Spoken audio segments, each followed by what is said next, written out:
Miss Marple and the Autumn Bonfire Mystery. Welcome, dear listeners. I'm Ailey, your host from Cafe Tales, and it's such a pleasure to have you with us tonight. These stories bring us together across the world, and I'm always grateful for your company. Tell me in the comments, do you enjoy the autumn season with its crisp air, falling leaves, and cozy evenings? Don't forget to subscribe as we share new mysteries every day. Now make yourself comfortable, wrap up in your blanket, and let's uncover tonight's tale.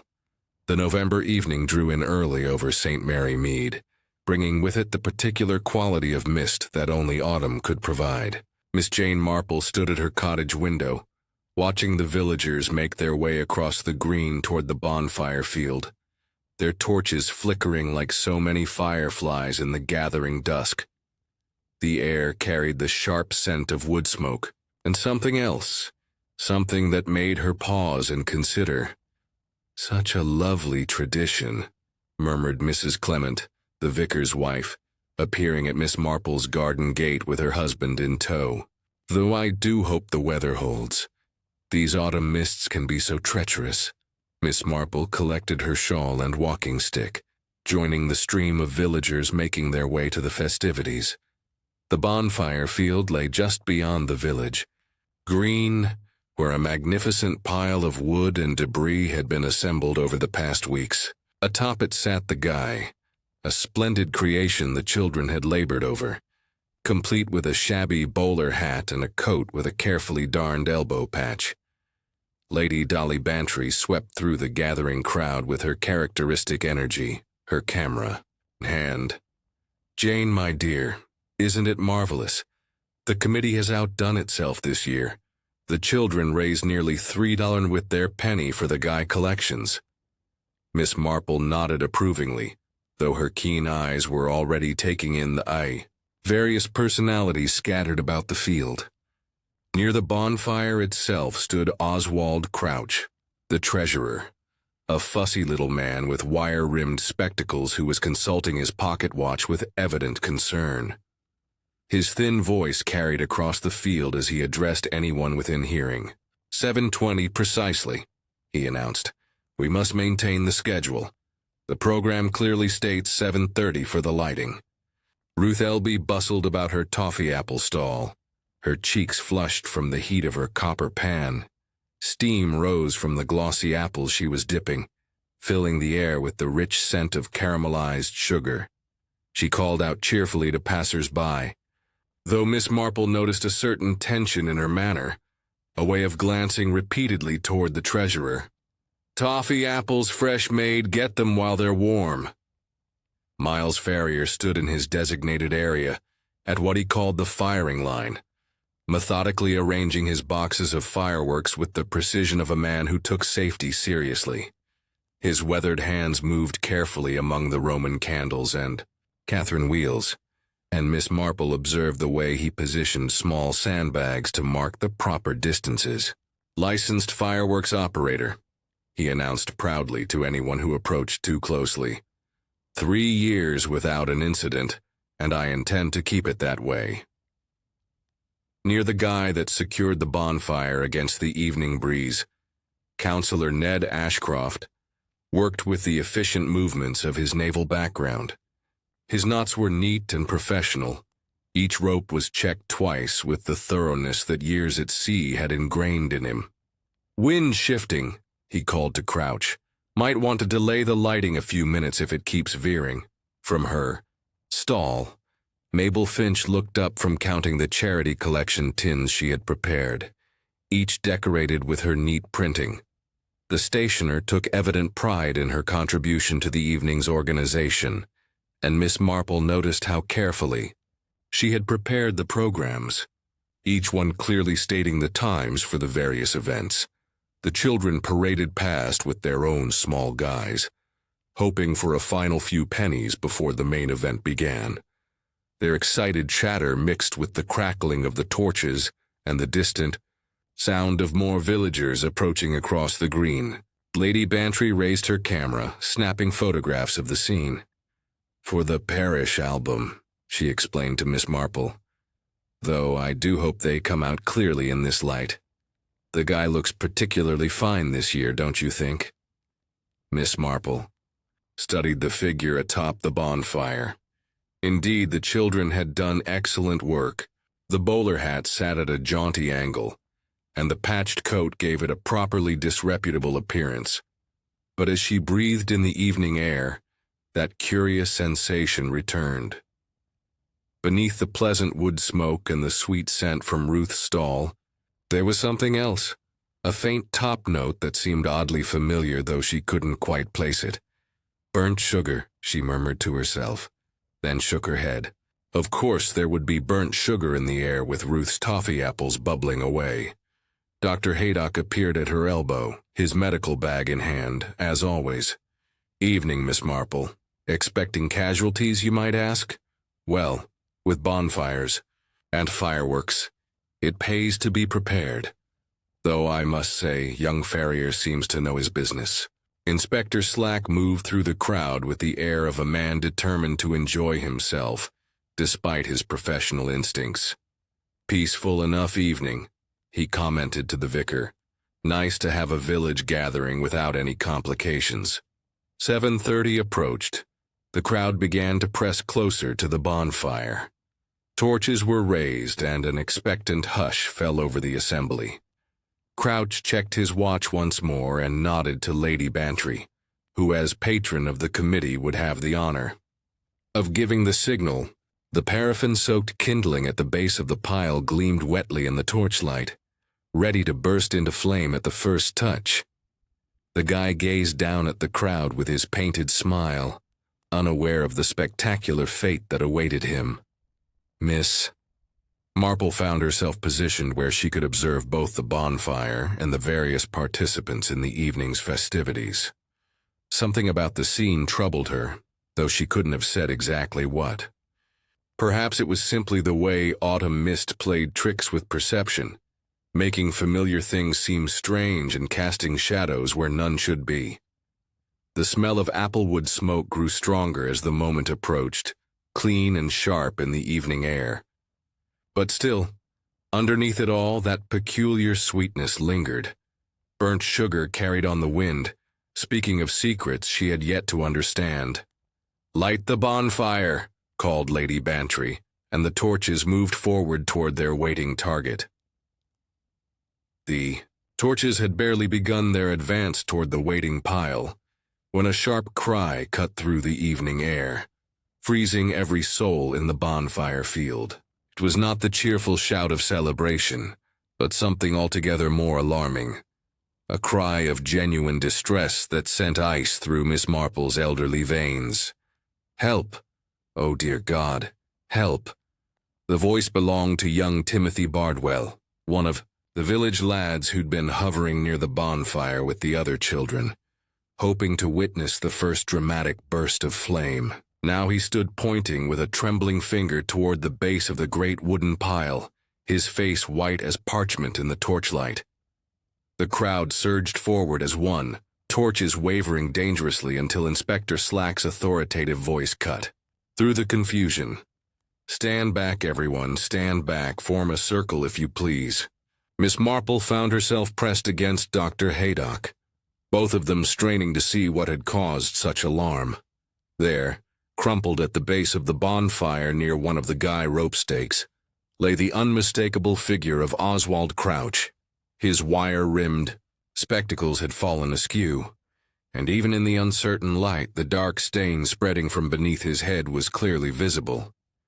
"Is he?" Lady Bantry's voice trembled as she lowered her camera with shaking hands.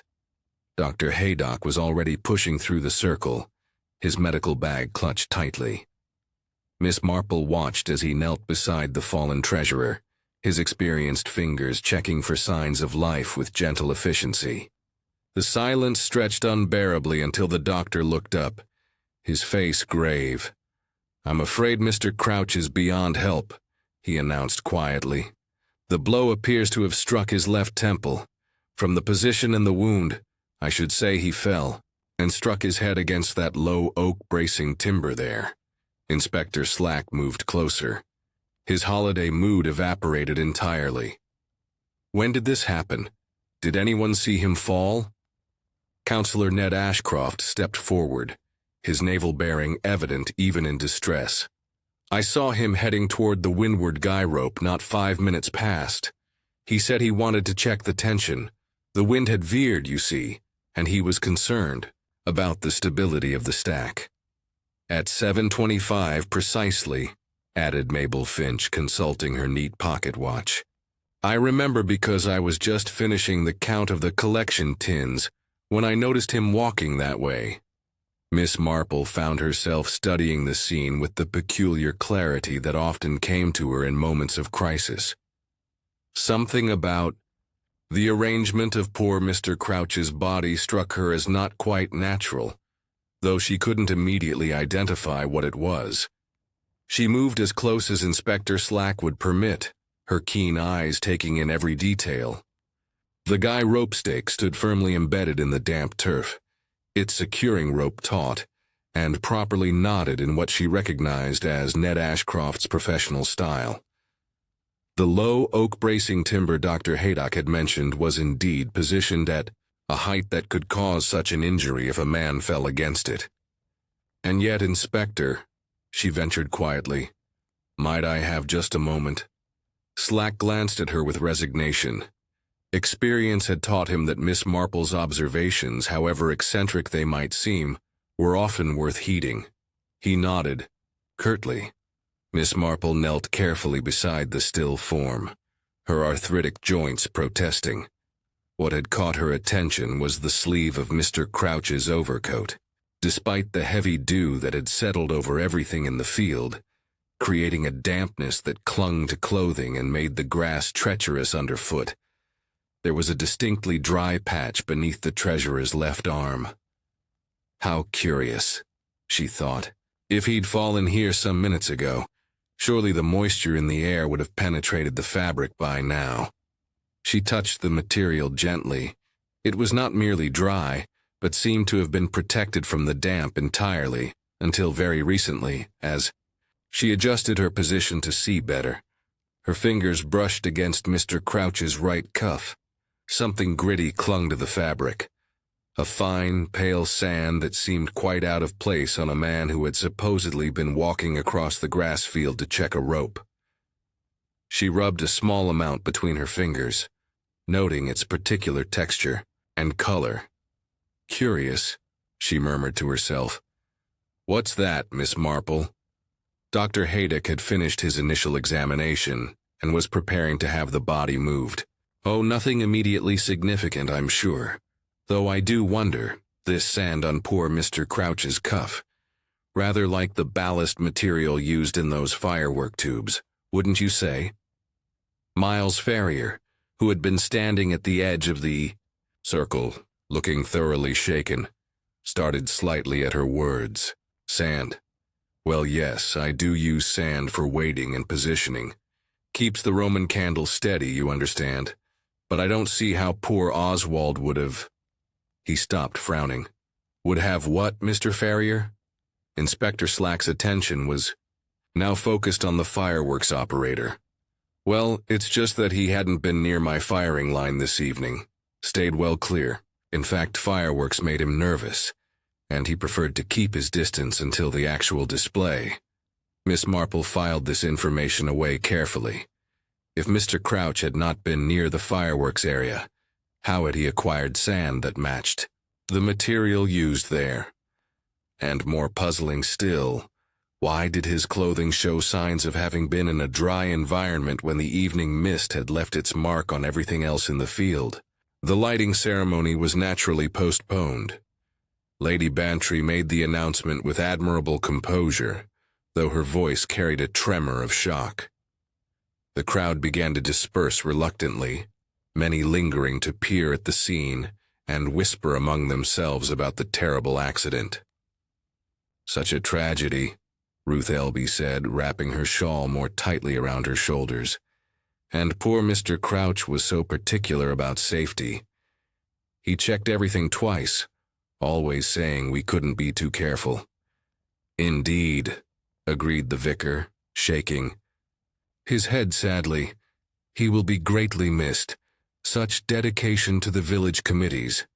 Miss Marple watched as the various participants in the evening's interrupted festivities began to pack up their contributions. Ruth was carefully banking the fire under her toffee pan while Miles secured his fireworks with extra attention to detail. Mabel gathered her collection tins with methodical precision, and Ned Ashcroft began checking the guy ropes with professional thoroughness. As the field gradually emptied, Miss Marple remained near the bonfire stack, ostensibly waiting for Dr. Haydock, but actually observing the scene with fresh eyes. The guy gazed down from his perch, his painted features seeming almost mournful in the torchlight. The autumn mist swirled around the wooden pile, carrying with it that curious combination of scents she'd noticed earlier. Applewood smoke, certainly, the sweet aroma from Ruth's toffee preparation. But there was something else, something that seemed to have grown stronger since the discovery of poor Mr. Crouch's body. A metallic tang that didn't belong with the wholesome smell of burning wood. Not ropework, she said softly to herself, remembering Ned Ashcroft's confident assertion that the deceased had been checking the guy rope tension. The knots were perfect, too perfect perhaps, for a man who had been described as fussy, but hardly nautical in his skills. As Inspector Slack supervised the removal of the body, Miss Marple made her way slowly home, her mind already turning over the curious inconsistencies she had observed. An accident, certainly, but were accidents ever quite as straightforward as they appeared to be? The torches still flickered in the hands of the departing villagers, casting dancing shadows across the green. Tomorrow, no doubt, the bonfire would be lit as planned, and the guy would meet his traditional fate in spectacular fashion. But tonight, Miss Marple reflected as she reached her cottage gate. Tonight there were questions that demanded answers before any flames could consume the evidence. The following morning dawned gray and still, with the mist hanging lower than ever over St. Mary Mead. Miss Marple had spent a restless night, her mind turning over the curious details of poor Mr. Crouch's death like a cat worrying at a particularly stubborn knot. By 8, she had abandoned any pretense of sleeping, and was making her way back to the bonfire field with her nephew Raymond's magnifying glass tucked discreetly in her reticule. The field appeared quite different in the pale morning light. What had seemed mysterious and dramatic by torchlight now looked merely damp and rather forlorn. The great stack of wood still waited for its delayed ignition. The guy perched atop it like a scarecrow surveying his domain. Someone had already been there before her. She could see fresh footprints in the dewy grass, and as she approached Ruth Elby's toffee apple stall, she found Lady Bantry fussing about with characteristic energy. "Jane, my dear, how fortunate. I've been trying to convince poor Ruth that she mustn't blame herself for what happened. She keeps saying she should have been watching more carefully, as if she could have prevented poor Mr. Crouch's accident." Ruth Elby looked pale and drawn in the morning light, her usually cheerful demeanor subdued. She was methodically cleaning her copper pan, though it already gleamed with the thoroughness of her attention. Her hands moved with nervous energy, and Miss Marple noticed that one knuckle bore the telltale mark of a burn.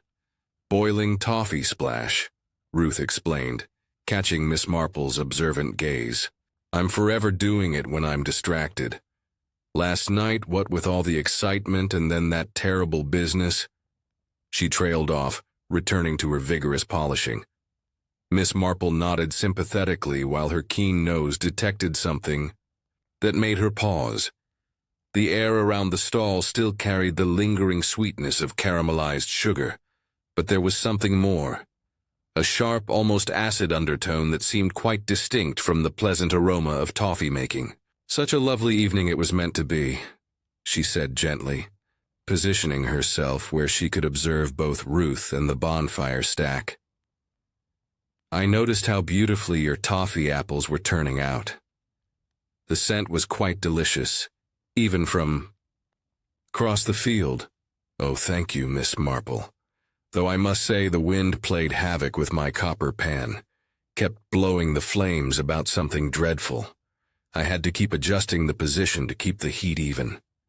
Lady Bantry looked up from where she'd been examining the collection tins with evident concern. "Ruth, dear, you really mustn't worry about the charitable contributions. I'm sure everything will sort itself out once Inspector Slack completes his inquiries." Something in Lady Bantry's tone caught Miss Marple's attention, though she filed the observation away without comment. Instead, she wandered casually toward the bonfire stack, breathing in the complex mixture of scents that hung in the still air. Applewood, certainly, clean and sharp, the honest smell of seasoned timber waiting to burst into flame, the lingering sweetness from Ruth's toffee preparation. But there was definitely something else, something that didn't quite belong with the other aromas, a metallic tang that reminded her of what exactly? She moved slowly around to the windward side of the stack, where the breeze would have carried any smoke or fumes the previous evening. Here the smell was stronger, and she found herself examining the base of the wooden pile with unusual interest. "Looking for something, Miss Marple?" Dr. Haydock's voice made her start. The good doctor was approaching across the field, his medical bag in hand. "I thought I might have another look at the scene myself. Professional habit, you understand. Sometimes things appear different in daylight." "Indeed they do, Doctor, though I confess I find myself rather puzzled by certain inconsistencies." As she spoke, her attention was caught by something glinting among the kindling at the base of the stack. Kneeling carefully, she extracted a short length of cotton twine that had been twisted into a crisp, blackened strand. One end bore traces of a distinctive red dust that seemed to have been baked into the fiber. "How curious," she murmured, holding the strand up to the morning light. The twine had clearly been exposed to considerable heat, enough to char it without completely destroying it. "And that red dust?" "Miss Marple, good morning to you." "Miles." Ferrier's voice carried across the field as he approached with his characteristic brisk stride. "Terrible business last night. I've been checking my equipment this morning. Professional responsibility, you understand. Can't have any question about safety procedures." "Of course, Mr. Ferrier. Though I wonder if you might help me identify something." She held up the charred twine. "This red dust, it seems rather unusual." Miles examined the strand with the careful attention of a man accustomed to working with potentially dangerous materials. "Well, now, that's strontium compound. That is used in Roman candles to produce the red color. But it's odd to find it here so far from the firing line. I keep all my composition materials well secured, and I certainly didn't have any tubes positioned on this side of the field." "Strontium," Miss Marple repeated thoughtfully. "And this would stain anything it came into contact with?" "Oh yes, dreadfully. Persistent stuff. Gets into clothing, under fingernails, the very devil to wash out, if you'll pardon the expression." Miss Marple thanked him and continued her examination of the area. The morning light revealed several other small anomalies. Scuff marks in the earth that didn't quite align with the story of a man simply walking to check a guy rope, and a curious pattern in the dew that suggested something had been moved or rearranged after the moisture had begun to settle. Ruth Elby had finished her cleaning and was packing her equipment with the methodical care of someone determined to keep busy. Miss Marple noticed that she avoided looking directly at the spot where Mr. Crouch's body had been found, though her gaze kept drifting toward the fireworks area, where Miles was conducting his safety inspection. "Such a dedicated man, Mr. Ferrier," Miss Marple observed casually as she rejoined the two women at the toffee stall. 23 years without an accident, wasn't it?" "Yes, he's very particular about his procedures," Ruth agreed, then added with a slight edge to her voice. Though I do sometimes think he might be a bit less possessive about his firing line, acting as if the rest of us might contaminate his precious equipment somehow." Lady Bantry looked up sharply at this comment, but before she could respond, Inspector Slack appeared at the edge of the field. His expression suggested that his night had been no more restful than Miss Marple's, and his greeting was notably less cordial than usual. "Miss Marple, I might have known I'd find you here. I don't suppose you've been disturbing anything important." "Not at all, Inspector. Merely taking the morning air and reflecting on the tragic events of yesterday evening." She held up the charred twine. "Though I did find this curious little thing. Mr. Ferrier identified the red dust as strontium compound from fireworks. Slack examined the evidence with professional interest, though his expression remained skeptical. Could have blown over from the firing line during the setup. Wind was shifting about yesterday evening, as I recall." "Indeed it was," Miss Marple replied, "though one does wonder how a piece of twine became so thoroughly charred without actually being consumed by fire, almost as if it had been exposed to very localized heat, the sort one might find, for instance, near a copper toffee." "Pun." Ruth Elby's hands stilled in their packing, and Miss Marple noticed a slight flush rising in her cheeks. "I'm sure I don't know how it could have gotten there," she said quickly. "My stall was nowhere near the bonfire stack." "Of course not, my dear," Miss Marple replied gently. "Though with the wind changing direction so frequently, all sorts of things must have been blown about. Papers, twine, even the smoke itself taking unexpected paths. As the morning progressed, and the various participants in the previous evening's drama gradually departed, Miss Marple remained in the field, her mind working over the growing collection of small mysteries. The sand on Mr. Crouch's cuff, the dry patch beneath his sleeve, the charred twine with its telltale red staining, and underneath it all that persistent smell of burnt sugar mixed with something sharper, more metallic.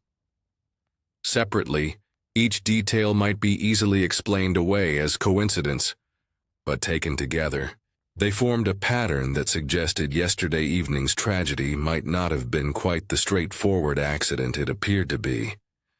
The guy gazed down at her from atop his wooden throne, his painted smile seeming almost knowing in the gray morning light. Miss Marple had always been a great believer in the importance of small details, particularly those that seemed to contradict each other. It was with this principle firmly in mind that she made her way to the village hall that afternoon, where the various committee members were gathering to discuss the postponed bonfire celebration.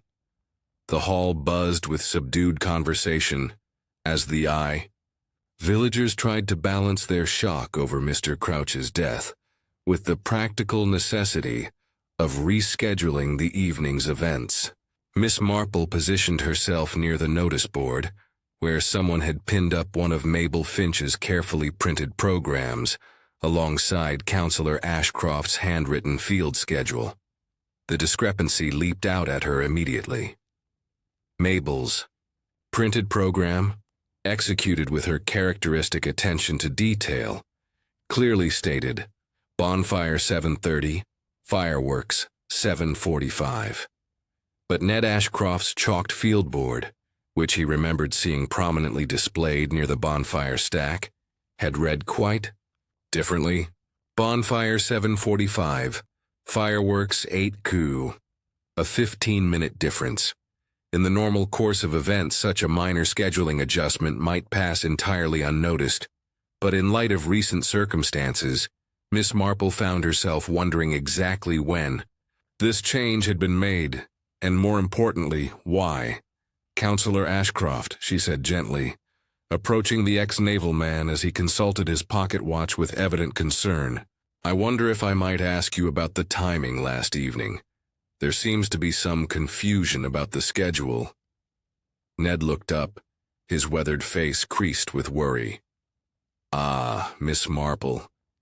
Yes, there was a change, I'm afraid. Poor Crouch insisted on it at the last minute. Said we needed to push back the lighting to give people more time to contribute to the charity tins. Every penny counts, he said, especially with the parish roof fund still short of its target. I see. And when was this decision made? Oh, just as the crowds were gathering. Must have been around 7 when Oswald approached me, said Lady Bantry. Had agreed to give a longer speech before the lighting. Something about the history of Guy Fawkes' celebrations in the village. Gave us an extra quarter hour to work the crowd, as it were. Miss Marple filed this information away. The timing change would indeed have created a gap, a period when attention was focused elsewhere, when the bonfire area might have been temporarily deserted. How convenient for someone who might have business to conduct away from prying eyes. And you changed the field board immediately? Of course. Can't have confusion about safety matters, though I must say it did cause some grumbling among the fireworks enthusiasts. Miles Ferrier wasn't best pleased about the delay. As if summoned by the mention of his name, Miles Ferrier himself appeared at Miss Marple's elbow. The fireworks operator looked haggard, his usual confidence somewhat diminished by the previous evening's events. Terrible business, he said, shaking his head. Makes a man question everything it does. I've been going over my procedures all morning, checking and double-checking. Can't have any suggestion that my equipment might have contributed to the accident. I'm sure your safety record speaks for itself, Mr. Ferrier, Miss Marple replied, diplomatically. Though I did notice yesterday evening that you were working with sandbags at your firing line. Inspector Slack mentioned them when he was asking about the sand found on poor Mr. Crouch's clothing. Miles's expression tightened slightly. Standard procedure, that is. I use sand-filled bags to mark the proper distances and to weight the larger tubes. Can't have Roman candles toppling over mid-display. The sand provides stability and marks the safety perimeter, of course. And your hands naturally showed traces of this sand? Well, yes. Handling the bags, positioning the tubes, it's impossible to avoid getting the stuff on your clothes and skin. Plus, there's the red dust from the strontium compound. Occupational hazard, you might say. Miss Marple nodded thoughtfully. So Miles would naturally have both sand and red staining on his hands and clothing. But then, how to explain the same? Materials on Mr. Crouch, who had supposedly avoided the fireworks area entirely. Tell me, Mr. Ferrier, did Mr. Crouch visit your firing line at any point yesterday evening? Perhaps to inspect the arrangements or discuss safety procedures? Miles shifted uncomfortably. Well, now that you mention it, he did stop by earlier, in the afternoon, around 5 I'd say. Wanted to check that everything was properly licensed and that I had adequate insurance coverage. Fussy sort of fellow was Oswald. Asked to see my certificates and made quite a production of examining the storage arrangements. The storage arrangements? Yes, I keep all the fireworks in a proper shed during setup. Lock and key as required by regulations. Oswald insisted on seeing inside, checking that nothing was stored improperly. Can't say I appreciated the implication. That I might be careless with dangerous materials. This was interesting indeed. So Mr. Crouch had been in the fireworks shed where he might easily have acquired sand on his clothing and perhaps encountered other materials as well. But that had been hours before his death, surely long enough for any casual contamination to have been brushed away or worn off through normal movement. Unless, of course, he had returned to the shed later in the evening.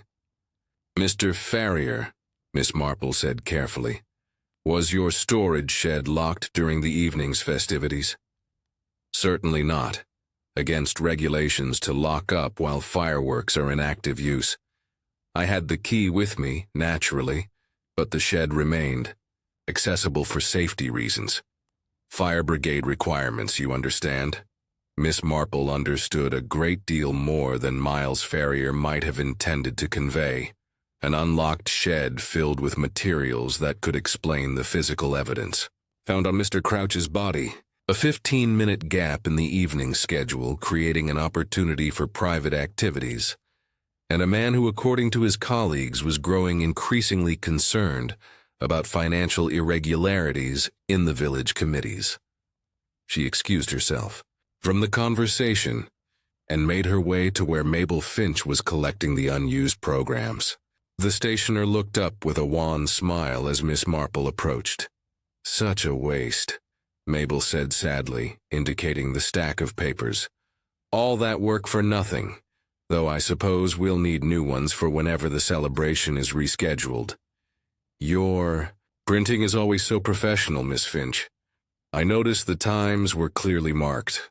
10:30 for the bonfire lighting." "Yes, that's what Mr. Crouch specified when he brought me the details last week. Very particular about punctuality. He said it was important to maintain proper scheduling for insurance purposes." "But then the time was changed yesterday evening." Mabel's expression darkened slightly. "Without consultation, I might add. I take pride in my work, Miss Marple. When someone changes the schedule after programs have been distributed, it reflects poorly on my attention to detail. But Counselor Ashcroft said it was Mr. Crouch's own decision, so I could hardly argue." Miss Marple sympathized appropriately while her mind worked over this new information. So the schedule change had been Mr. Crouch's idea, implemented despite its potential to cause confusion and inconvenience. Why would a man so concerned with proper procedures suddenly decide to alter carefully laid plans? Perhaps, she reflected, because he had discovered something that required urgent attention, something that needed to be addressed while the villagers were distracted by Lady Bantry's extended speech and the delayed lighting ceremony. The question was, had Mr. Crouch been the only one to know about whatever he had discovered? Or had someone else been equally aware that the treasurer was becoming dangerously close to uncovering an uncomfortable truth? As the committee meeting continued around her, Miss Marple found herself studying the faces of her fellow villagers with renewed interest. Somewhere among these familiar, trusted people was someone who had found Mr. Crouch's investigations threatening enough to silence them permanently. The 15-minute gap in the schedule had provided the perfect opportunity. Now she needed to discover who had been clever enough to recognize it and ruthless enough to use it. The postponed bonfire celebration was finally lit the following evening, with Inspector Slack's somewhat grudging permission and the understanding that the festivities would proceed with appropriate solemnity, given recent events. Miss Marple positioned herself where she could observe both the ceremony and the various participants, her keen eyes alert for any detail that might prove significant. Lady Bantry held her torch aloft, waiting for the signal from Counselor Ashcroft that all was ready. The crowd had gathered again, though with noticeably less enthusiasm than 2 nights previous. The shadow of Mr. Crouch's death hung over the proceedings like the autumn mist that swirled around their ankles. "Light the bonfire," called Lady Bantry, and the torches moved forward toward the waiting kindling. The flames caught immediately, racing up through the carefully constructed pile with satisfying vigor. Miss Marple watched the fire climb toward its inevitable target. At the summit, the guy still perched in his place of honor, waiting for his traditional fate. As the flames reached the figure, Miss Marple blinked in surprise. Something was wrong with the picture before her, though it took her a moment to identify exactly what had changed. Then it struck her with the force of certainty. The hat was different. Instead of the shabby bowler hat she had observed so clearly on the first evening, the one that had featured prominently in Lady Bantry's photographs, the guy now wore a flat cap pulled down at a jaunty angle, and the coat, which had sported that distinctive darned elbow patch, now appeared to be an entirely different garment altogether. How curious. she murmured to herself, though her voice was lost in the cheers of the crowd as the guy burst into spectacular flame. Young Timothy Bardwell, the same lad who had discovered Mr. Crouch's body, was standing nearby with several other children. His face showed the particular disappointment that only a child can muster when cherished plans go awry. "That's not our guy," he complained loudly to anyone who would listen. "Someone changed him. Our guy had the lovely bowler hat and the patched coat." His sister Sarah nodded vigorously in agreement. "We worked ever so hard on that patch, didn't we, Timothy? Made it just like Father's old jacket, and now it's gone." Miss Marple moved closer to the children, her interest thoroughly engaged. "What happened to your original guy, you suppose?" "Don't know," Timothy said glumly. "Billy Hartwell said they took it back to the shed yesterday afternoon and changed.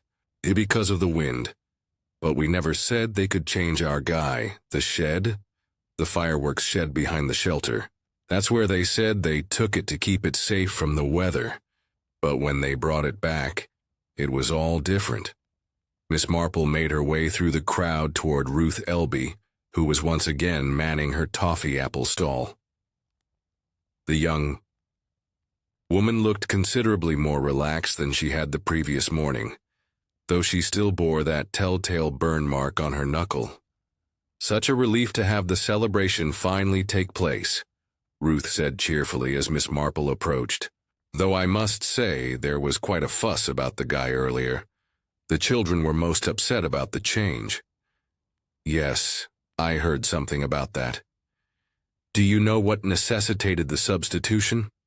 Ruth's expression became slightly guarded.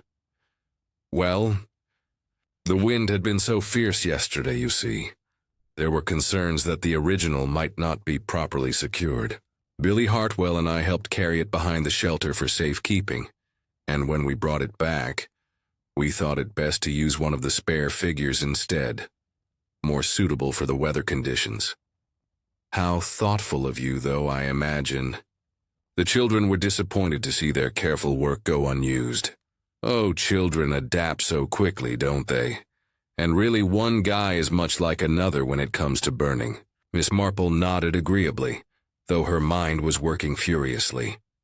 Why would anyone go to the trouble of substituting one guy for another? What possible advantage could there be in such a change, particularly when it was certain to cause disappointment among the children who had created the original? Unless, of course, there was something about the original guy that made its burning inadvisable or impossible. She made her way to where Lady Bantry stood, watching the flames with satisfaction, her camera once again in hand to document the successful conclusion of the evening's events. "Dolly, my dear, I wonder if I might trouble you to look at those photographs you took on the first evening, the ones of the guy before the unfortunate incident." Lady Bantry's face brightened with the pleasure of someone asked to share a cherished hobby.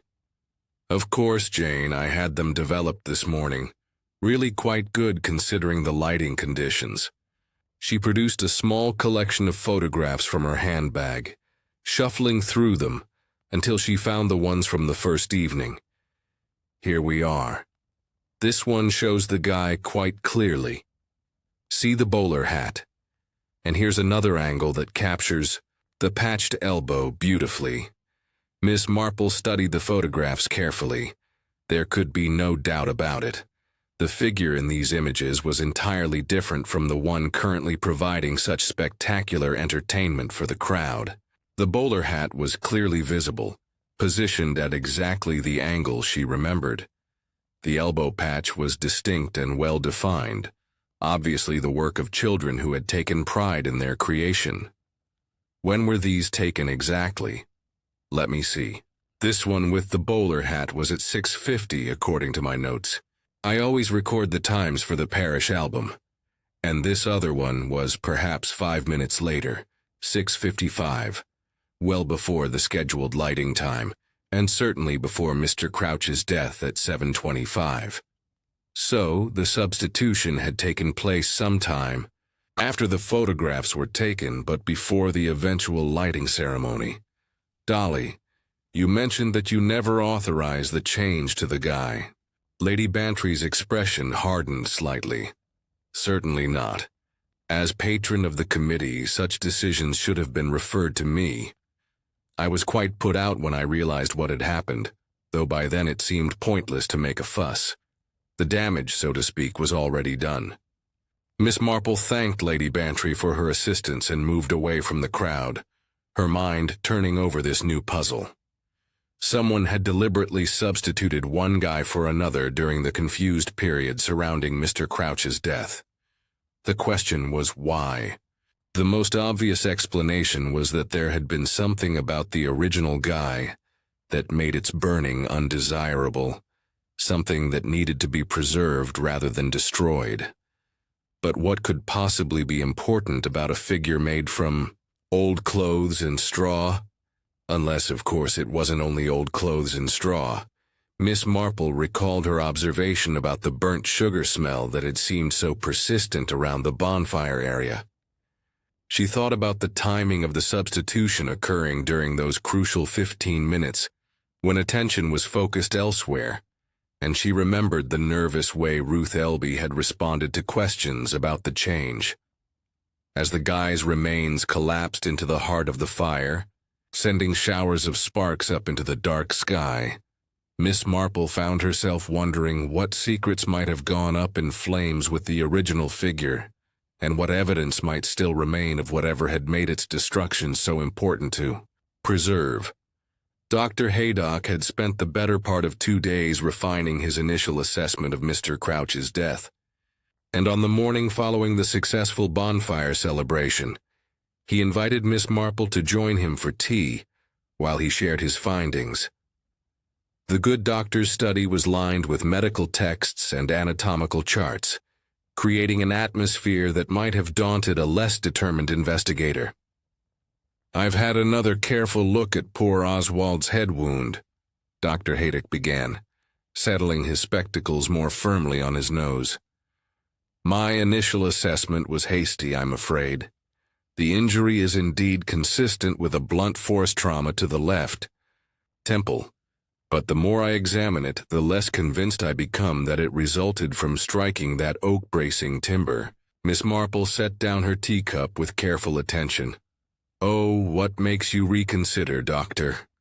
"The shape of the impact, primarily. When someone falls and strikes their head against a wooden beam, the wound typically shows bark fragments, splinters, or at least some trace of the material that caused it. But Oswald's injury shows none of that.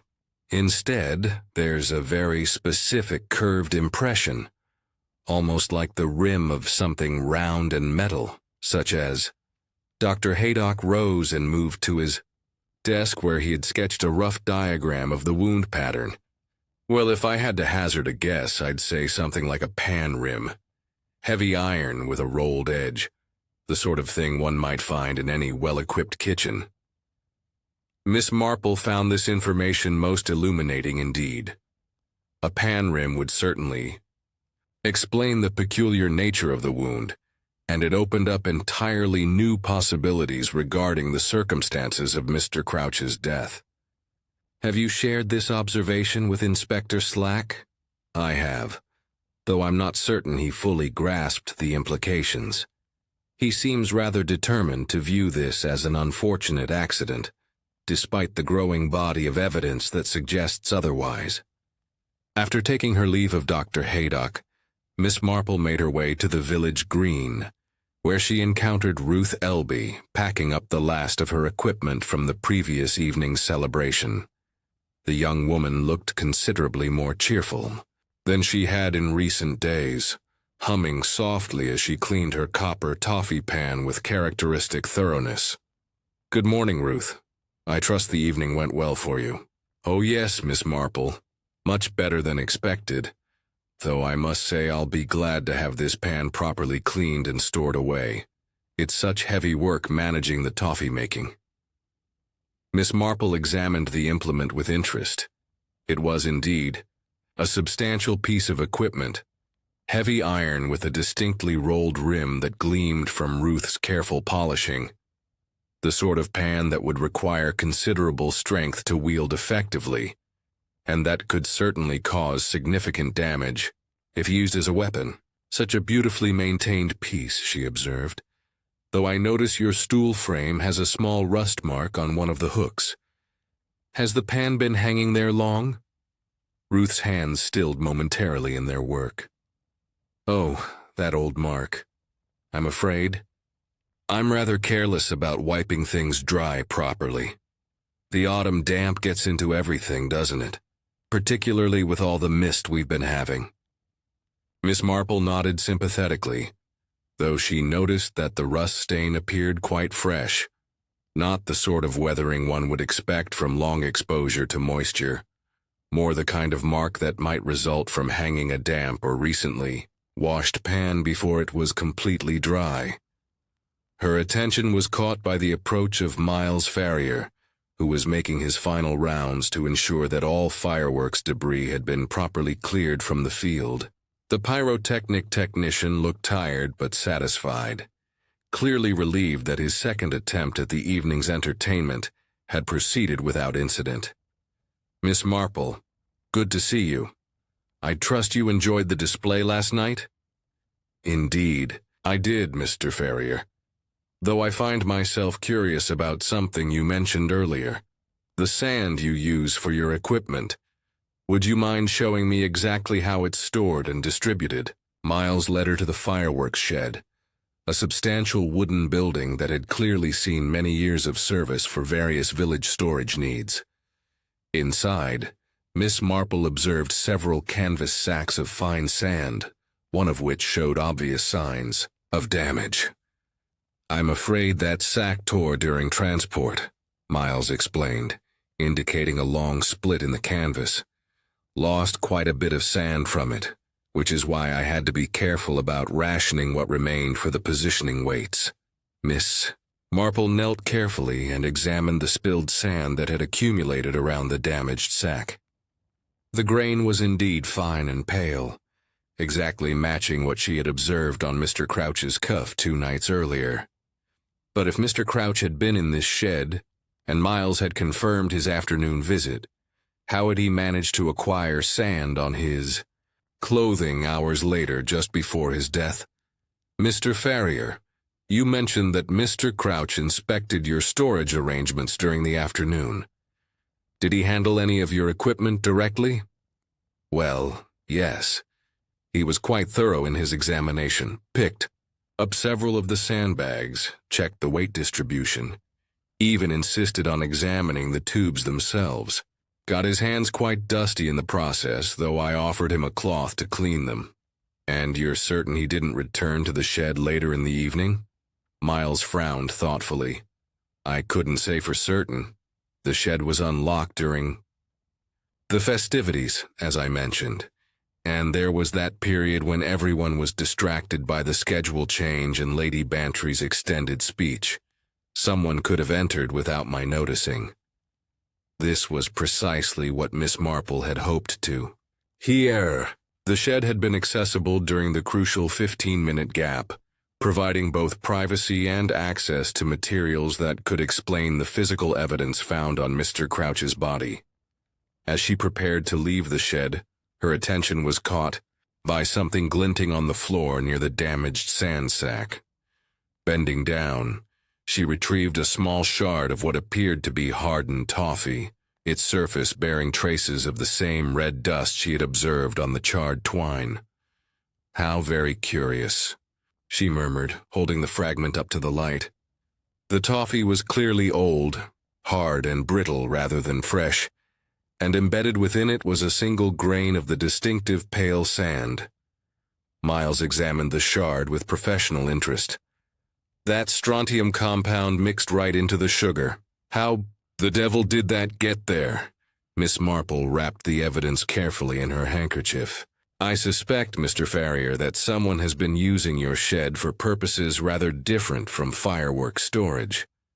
The question is whether poor Mr. Crouch discovered those activities, and if so, what the consequences might have been. As she made her way home through the village, Miss Marple found herself piecing together a picture that was both clearer and more troubling than she had initially imagined. The physical evidence was mounting steadily. Sand that linked Mr. Crouch to the fireworks shed, a wound pattern consistent with a heavy iron pan, and now hard toffee contaminated with fireworks residue. Someone had lured Mr. Crouch to the shed during that crucial 15-minute window, struck him with the toffee pan, and then moved his body to the bonfire stack to stage the accident. The same person had been careful to substitute the guy to prevent whatever evidence it contained from being destroyed in the flames. But what had Mr. Crouch discovered? That was worth killing for. And who among the familiar faces of St. Mary Mead harbored such a dangerous secret? The answer, Miss Marple suspected, lay in understanding exactly what had been hidden in the original guy's pockets, and why its preservation had been worth the risk of murder. Miss Marple had always found that the most revealing moments often occurred when people believed themselves to be unobserved. It was with this principle in mind that she approached Sergeant Lake with an unusual request the evening following her discovery in the fireworks shed.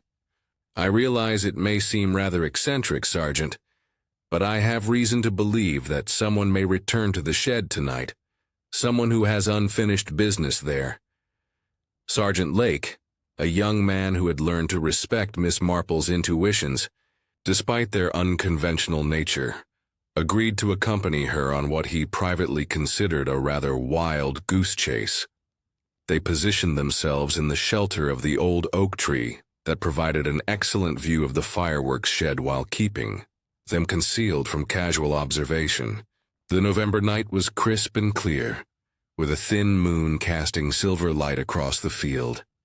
Miss Marple settled herself as comfortably as possible against the oak's broad trunk, her shawl wrapped tightly around her shoulders, and her keen eyes fixed on the distant shed. They had been waiting for nearly 2 hours when movement caught their attention. A figure approached the shed with evident caution, carrying what appeared to be a canvas sack. Even in the uncertain moonlight, Miss Marple recognized the careful, purposeful movements of Ruth Elby. "Now, Sergeant," she whispered, and they moved forward with as much stealth as two people of their respective ages could manage. Ruth had already disappeared inside the shed when they reached it. Through a crack in the wooden walls, they could see the wavering light of a small torch as she moved about inside. There were sounds of rustling fabric and the soft thud of objects being moved. Sergeant Lake positioned himself at the door, while Miss Marple maintained her observation post at the window. When Ruth finally emerged, carrying her sack considerably lighter than when she'd arrived, Lake stepped forward with quiet authority. "Miss Elby, I wonder if you might explain what brings you here at such an hour." Ruth started violently, nearly dropping both her torch and her burden. In the uncertain light, her face appeared pale and strained, quite different from the cheerful demeanor she had maintained during the day. "Oh, Sergeant Lake, you gave me such a fright. I was just... that is, I thought I might have left something here after the fireworks. Tidying up, you understand?" "At midnight?" Lake's tone was gently skeptical. "That seems rather unusual timing for housekeeping, Miss Elby." Miss Marple approached from her position near the window. "Ruth, my dear, I think it might be best if we all went inside the shed together. There are clearly some matters that need to be discussed." Lake produced a proper electric torch, flooding the interior of the shed with bright light. What they saw there told a story that no amount of explanation could satisfactorily cover. Spread across the workbench was a stained apron, its fabric stiff with what was unmistakably dried sugar.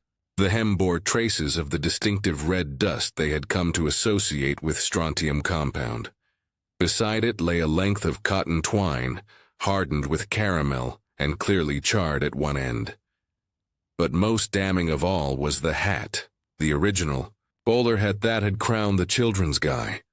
now reeking of wood smoke and bearing the telltale signs of having been hastily removed from the bonfire stack. "I can explain," Ruth said quickly, though her voice lacked conviction. "I was simply tidying up after all the excitement. You can't imagine how confused everything became with poor Mr. Crouch's accident and the delayed lighting."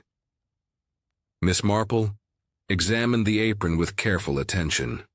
The sugar staining was extensive, suggesting prolonged contact with boiling toffee.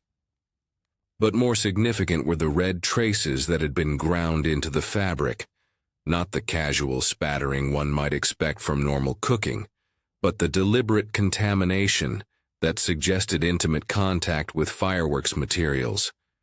Under the workbench, partially concealed by a folded tarpaulin, lay another piece of evidence, a shard of toffee identical to the one Miss Marple had discovered earlier, but larger and more clearly showing the embedded grain of sand and strontium compound. "Ruth," Miss Marple said gently, "I think the time has come for complete honesty. These items tell a very specific story, and I'm afraid it's not one that can be explained away by simple tidying." Ruth's composure finally cracked. Sinking onto a wooden crate, she buried her face in her hands and began to sob with the desperate intensity of someone who had been carrying an unbearable burden. "I never meant for any of this to happen," she whispered through her tears. "It was supposed to be so simple. Just a few pounds here and there to help with the apple harvest shortfall. I thought no one would notice, and I could replace it all." Before the books were properly audited, Sergeant Lake exchanged a meaningful glance with Miss Marple. "What exactly are you referring to, Miss Elby?" "The charity collections. I've been adjusting the amounts, rounding down the change, you understand, and keeping the difference. With the apple crop failing so badly this year, I was desperate. The bank was threatening foreclosure on the orchard, and I couldn't see any other way." Miss Marple nodded with the sad understanding of someone who'd seen too many good people driven to desperate measures by circumstances beyond their control. "And Mr. Crouch discovered your activities that afternoon, just before the bonfire was to be lit. He had been checking the collection tins and noticed discrepancies in the amounts. Said he intended to announce a full audit that very evening in front of everyone. My reputation would have been ruined, and the orchard, everything would have been lost."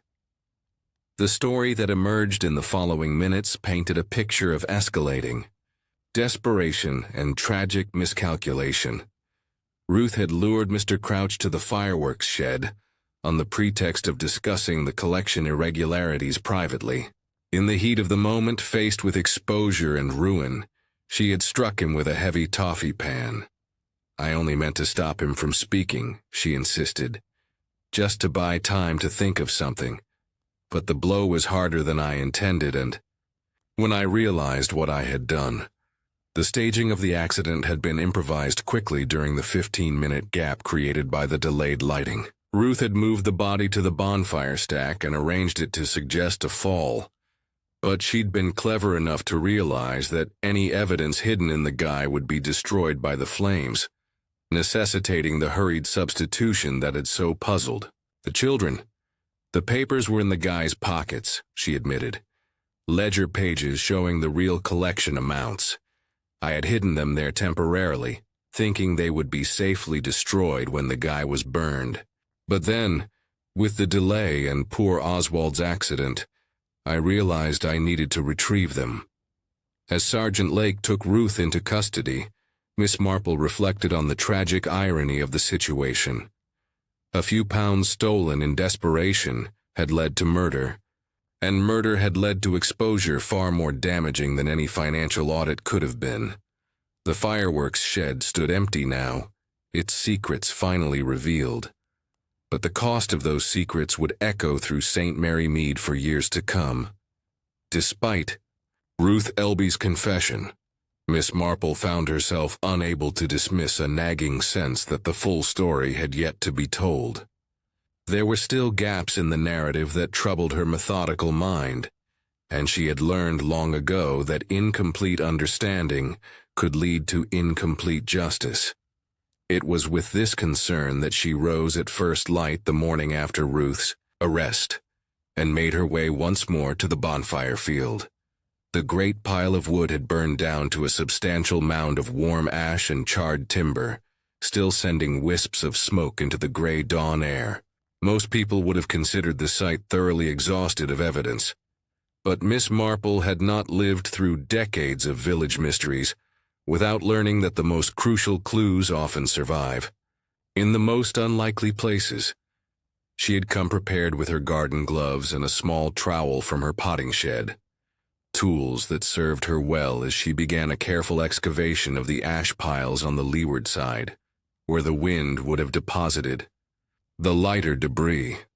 The work was painstaking and dirty, requiring her to sift through layers of charred wood and paper fragments with the patience of an archaeologist. It was nearly an hour before her persistence was rewarded. Buried beneath a layer of ash from what had once been the bonfire's upper reaches, her gloved fingers encountered something that felt distinctly different from the surrounding debris. Working carefully to avoid damaging what might prove to be fragile evidence, she gradually uncovered a blackened fragment of fabric. The piece was roughly rectangular, about the size of a man's hand, and appeared to be the remains of a coat pocket. The weave was clearly visible despite the charring, a good quality tweed with the distinctive pattern that marked it as considerably more expensive than the usual jumble sale contributions that had made up the guy's wardrobe. But more significant than the fabric itself was what remained within it. Fused to the pocket lining by heat and moisture was a fragment of paper so thoroughly bonded to the cloth that Miss Marple realized it must have been there during the burning, protected by the pocket's position within the larger structure of the guy. She made her way home with her discovery, where she carefully immersed the charred pocket in a shallow bowl of lukewarm water. The process of separating the paper fragment from the fabric required the utmost delicacy, but eventually she succeeded in freeing a piece roughly the size of a postage stamp. The paper was clearly part of a larger document, with ruled lines that suggested an account book or ledger. Most of the writing had been obliterated by fire and water damage, but along one edge she could make out what appeared to be the top portion of a numerical entry, the unmistakable figures 5, in what she recognized as Mr. Crouch's precise handwriting. The implications of this discovery were profound. Ruth had mentioned hiding ledger pages in the guy's pockets, but she had claimed to have retrieved all the evidence before the substitute guy was burned. Yet here was clear proof that at least some of the incriminating documents had remained with the original figure, surviving the flames only by chance and Miss Marple's determined investigation. She was still contemplating the significance of this evidence when Lady Bantry arrived for their regular morning tea, bringing with her the particular energy that always accompanied exciting gossip. "Jane, my dear, have you heard the latest development? Inspector Slack has been questioning Ruth again, and apparently her story isn't holding together as well as he initially thought." Miss Marple set down her teacup with interest. "Oh, in what way?" "Well, it seems the financial irregularities go back much further than she admitted. The auditor they brought in from the county has found discrepancies dating back nearly 2 years, and the amounts involved are considerably larger than a few pounds here and there." This news cast Ruth's desperate measures in an entirely different light. What had initially appeared to be a crime of passion, born of immediate financial pressure, now seemed to be the culmination of a long-running deception that had gradually spiraled beyond Ruth's control. Lady Bantry leaned forward conspiratorially. "And there's something else, Jane. Something rather more serious. It appears that poor Oswald had been conducting his own private investigation for several weeks. He kept meticulous records, apparently, and Inspector Slack found them hidden in his cottage yesterday evening." "What sort of records?" "Detailed observations of collection procedures. photographs of the tins before and after various events, even notes about who had access to the funds at different times. He had built up quite a comprehensive case against Ruth, though I don't believe he had yet decided how to proceed with the information. Miss Marple absorbed this revelation thoughtfully. So Mr. Crouch had not stumbled upon the theft by accident that afternoon, but had been systematically building evidence against Ruth for weeks. The confrontation at the bonfire celebration had been the culmination of a deliberate investigation, not a chance discovery. This also explained why Ruth had been so nervous in the days leading up to the bonfire. She must have sensed that Mr. Crouch was closing in on her activities, even if she hadn't known the full extent of his investigation. "There's one more thing," Lady Bantry continued. "Inspector Slack mentioned that they found evidence Ruth had been, well, rather more calculating than her confession suggested. Apparently, she had been preparing for the possibility of exposure for some time." "In what way?" "She had already made inquiries about selling the orchard to a development company. The papers were found in her cottage, all properly drawn up and ready for signing. It seemed she had been planning to disappear with whatever funds she could raise, leaving the village and her debts behind." This painted a picture of Ruth Elby that was considerably more premeditated than the desperate woman who had broken down in the fireworks shed. The theft had not been a series of impulsive decisions driven by immediate need, but a carefully orchestrated plan to embezzle enough money to start fresh somewhere else. Miss Marple shared her discovery of the charred pocket with Lady Bantry, explaining its significance as proof that Ruth's claim to have retrieved all incriminating evidence had been false. "She was lying about more than we realized," Miss Marple concluded. "The question is whether her lies extended to the circumstances of poor Mr. Crouch's death as well." As Lady Bantry took her leave, Miss Marple found herself reconsidering everything she thought she understood about the case.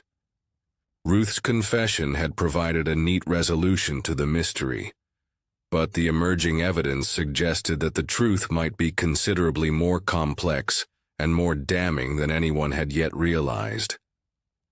The charred pocket fragment lay on her kitchen table, its partial message speaking of secrets that someone had been desperate to hide. The question now was whether those secrets had been worth not just theft, but carefully planned murder as well. Inspector Slack had always prided himself on his methodical approach to police work, but even he had to admit that Miss Marple's discoveries were forcing him to reconsider several aspects of the case. It was with some reluctance that he agreed to accompany her to the bonfire field for what she called a final examination of the physical evidence. The morning was crisp and clear, with the autumn sun casting long shadows across the field. The bonfire had been reduced to a manageable pile of ash and debris, though wisps of smoke still rose from the deeper embers. Miss Marple made her way directly to the guy stake, where Mr. Crouch's body had been discovered. Her attention focused on details that had been overlooked in the initial confusion. "Inspector, would you mind asking Counselor Ashcroft to join us? I believe his expertise may prove illuminating." Slack dispatched a constable to fetch Ned Ashcroft, who arrived within minutes, wearing the slightly puzzled expression of a man summoned to explain something he considered perfectly straightforward. "Inspector, Miss Marple, how may I be of assistance?"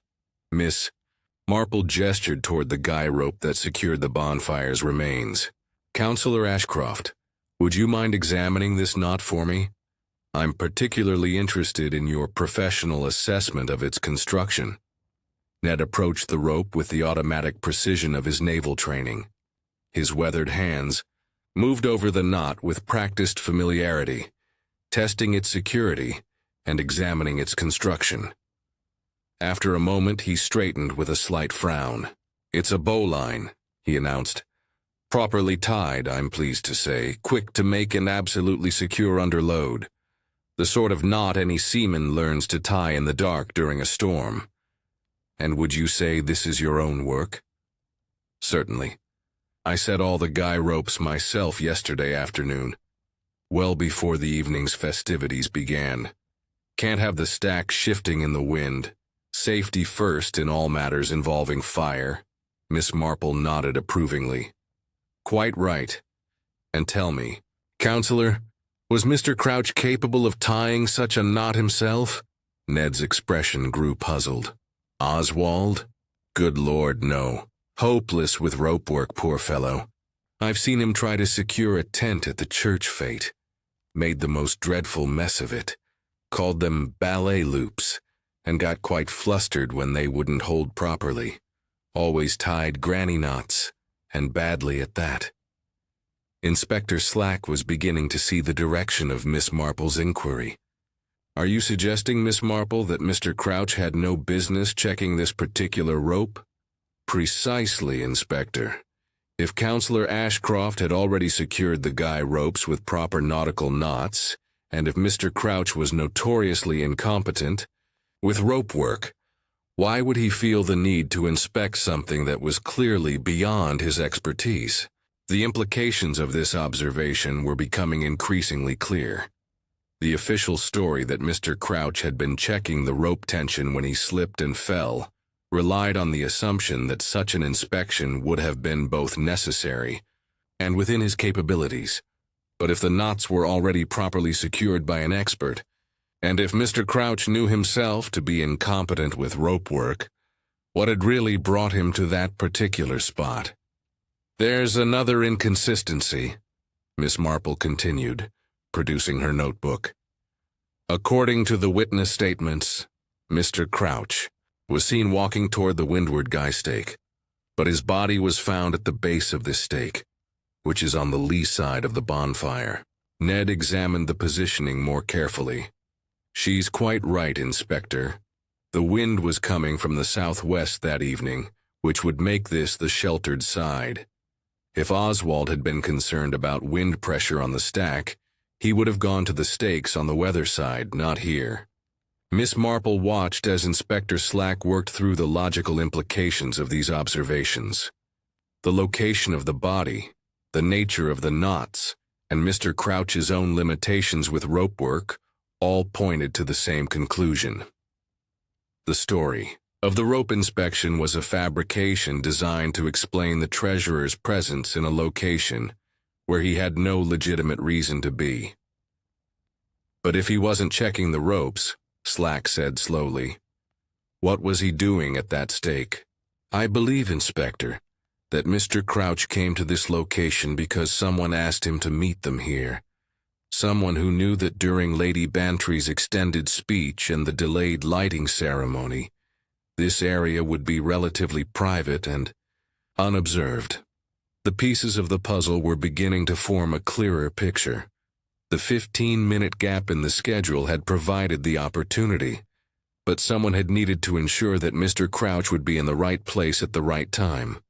The story of the guy being moved behind the shelter suddenly took on new significance. It provided a plausible reason for activity in this area without arousing suspicion. Ruth mentioned that she helped move the guy, Miss Marple continued. She said it was taken behind the shelter for protection from the wind. But the shelter is located precisely in this area near the leeward guy ropes, where Mr. Crouch's body was eventually found. Inspector Slack was rapidly reassessing the timeline of events.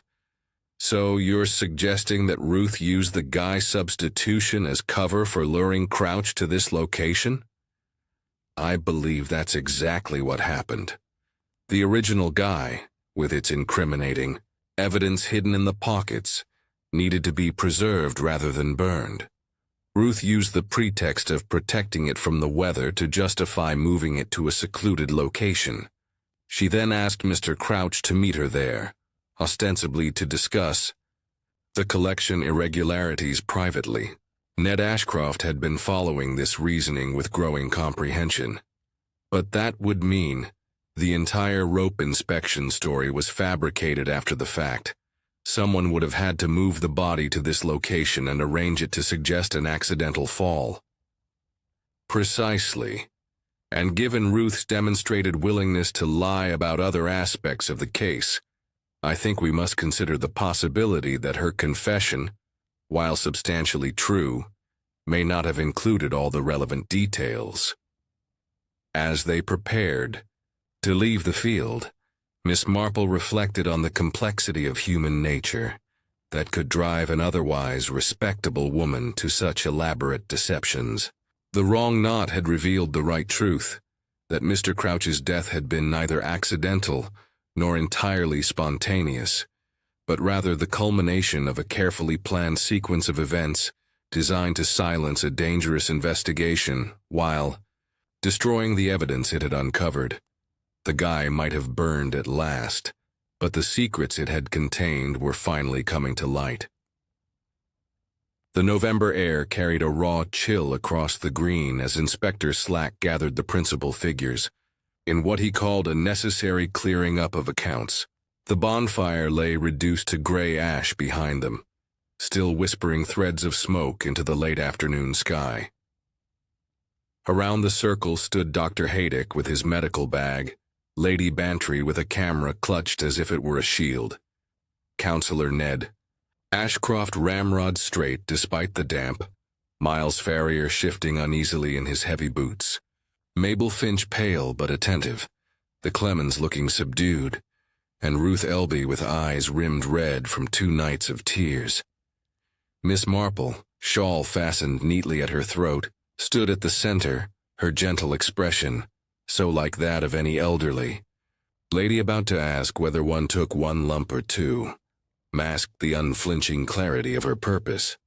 "Inspector Slack has been kind enough," she began, "to allow me a few words before he concludes his duty. There are, as I see it, still some misconceptions as to what precisely occurred at our bonfire night." She looked around at them all, and the hush that fell was broken only by the croak of a distant rook. "It begins, I think, with last year's apple harvest," she said, "or rather with its failure. The Elby orchard, long a pride of our parish, yielded poorly. Disease, blight, and a summer too wet by half. The debts mounted quickly, and poor Ruth, who worked so hard over her toffee pan, found herself in an impossible position." Ruth gave a small sob, but Miss Marple continued gently.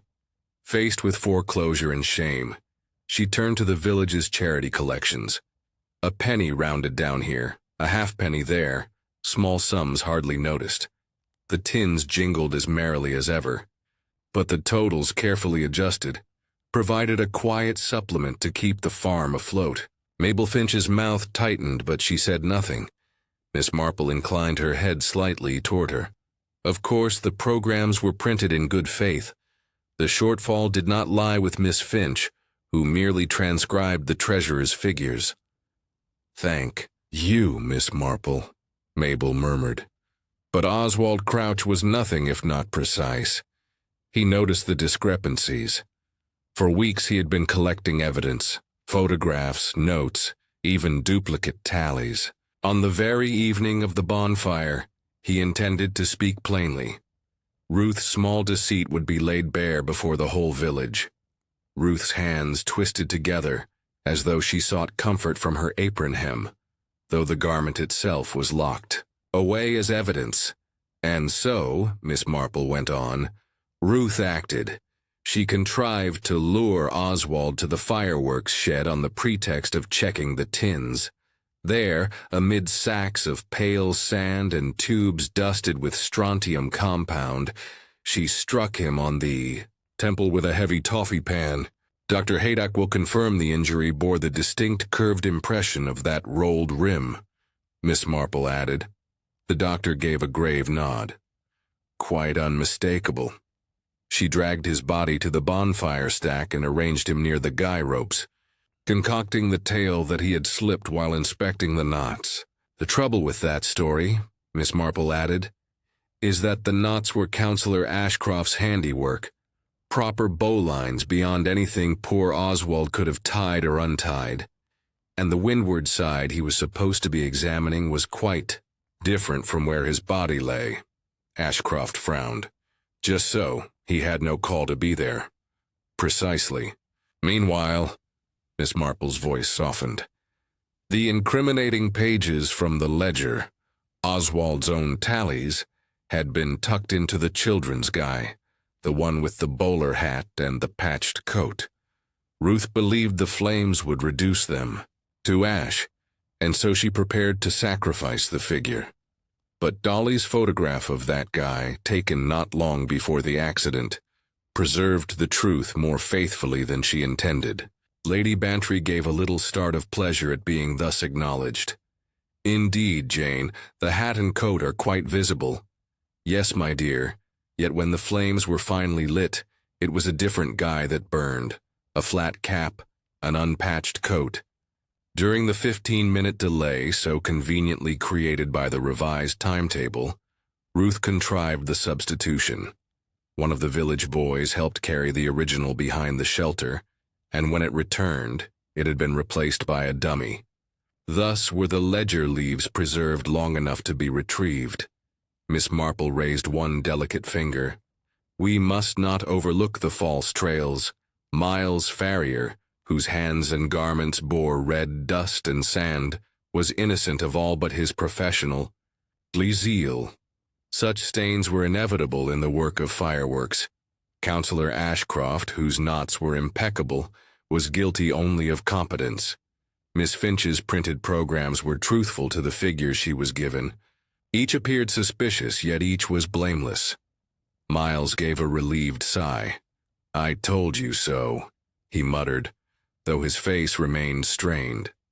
As for the proofs, Miss Marple said, her gaze settling at last upon Ruth, they survived the flames. In curious abundance. There was the sand upon Oswald's cuff, shed sand, not stacked turf. There was Ruth's apron, stiff with sugar and stained with strontium red. There were the charred twine fragments hardened with caramel, the toffee shard embedded with a grain of sand, the rolled rim imprint that matched the wound, and the tweed. Pocket I myself recovered from the ashes, still holding a fragment of a ledger paper with Oswald's hand upon it. 5, clear as day. Inspector Slack, who had been listening with arms folded, cleared his throat. That, Miss Marple, is evidence, enough to satisfy any jury. Ruth at last lifted her face, pale as the ashes behind them. I never meant to kill him, she whispered, only to frighten him, to stop his tongue until I could think of a way. I feared not just exposure but gossip, the endless whispering that ruins a woman more swiftly than ruin itself. If the papers had burned with the guy, no one would ever have known. I could have made it right again somehow. Her voice broke, but he would not listen, and when he said he would speak before them all, oh, I lost my head. The silence that followed was broken only by the soft clink of Slack's handcuffs as he stepped forward. Slack's voice, though firm, carried an undertone of regret. Ruth Elby, you're charged with the murder of Oswald Crouch, and with the destruction and concealment of accounts. You must come with me. Lady Bantry dabbed her eyes with a lace handkerchief. Such a dreadful pity. Fireworks and apples, both meant to bring joy, and yet so cruelly misused.